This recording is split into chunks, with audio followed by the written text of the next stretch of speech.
Have you ever met someone who was a man of few words? They went straight to the point and did not mess around with telling someone the truth. They would say a lot in very few words, and they got their message across. Hi, I'm Pastor John Sockrant from Heights Christian Church, and what we are doing as a congregation is we are going through the Bible in 5 years.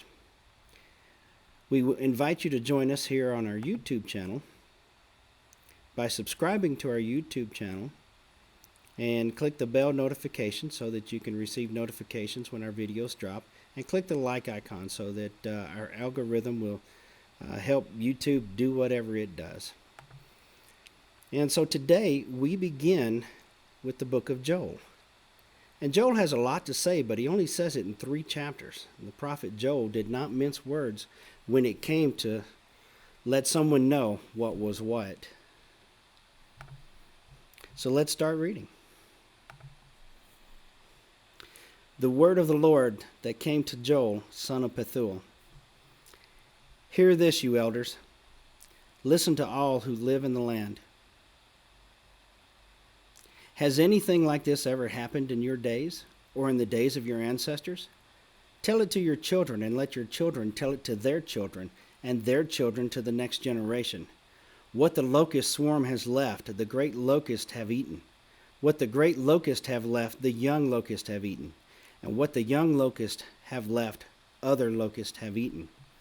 Wake up, you drunkards, and weep. Wail, all you drinkers of wine. Wail because of the new wine, for it has been snatched from your lips. A nation has invaded my land, a mighty army without number. It has the teeth of a lion and fangs of a lioness. It has laid waste my vines and ruined my fig trees. It has stripped off their bark and thrown it away, leaving their branches white. Mourn like a virgin in sackcloth, grieving for the betrothed of her youth. Grain offerings and drink offerings are cut off from the house of the Lord. The priests are in mourning, those who minister before the Lord. The fields are ruined, the ground is dried up, the grain is destroyed, the new wine is dried up, the olive oil fails. Despair, you farmers, wail, you vine growers, grieve for the wheat and the barley, because the harvest of the field is destroyed. The vine is dried up, and the fig leaf is withered. The fig tree is withered. The pomegranate, the palm, and the apple tree, all the trees of the field are dried up. Surely the people's joy is withered away. The prophet Joel did not mince words when he came to this. He went straight to the point, telling the people of Israel what was what and what was going on. And when he asked the question in verse 2, whether or not anything like that had happened before with their ancestors, it reminds me to go to Exodus chapter 10 with the plague of locusts.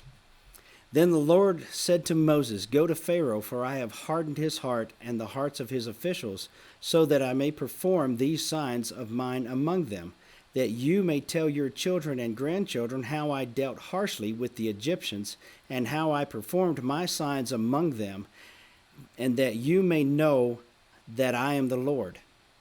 So Moses and Aaron went to Pharaoh and said to him, This is what the Lord, the God of the Hebrews, says. How long will you refuse to humble yourself before me? Let my people go, so that they may worship me. If you refuse to let them go, I will bring locusts into your country tomorrow. They will cover the face of the ground so that it cannot be seen. They will devour what little you have left after the hail, including every tree that is growing in your fields. So this has happened before with the people of Israel.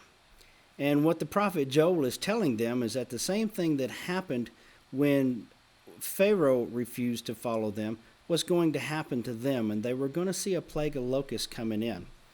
And so we see the same thing happening again in Joel that happened in Exodus.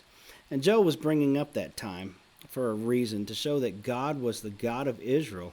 And as we continue to look at the book of Joel this week, I want you to keep that in mind, and keep in mind what Joel is saying. You will see that he did not hold back what needed to be said. And think about this as we continue. And I will see you tomorrow.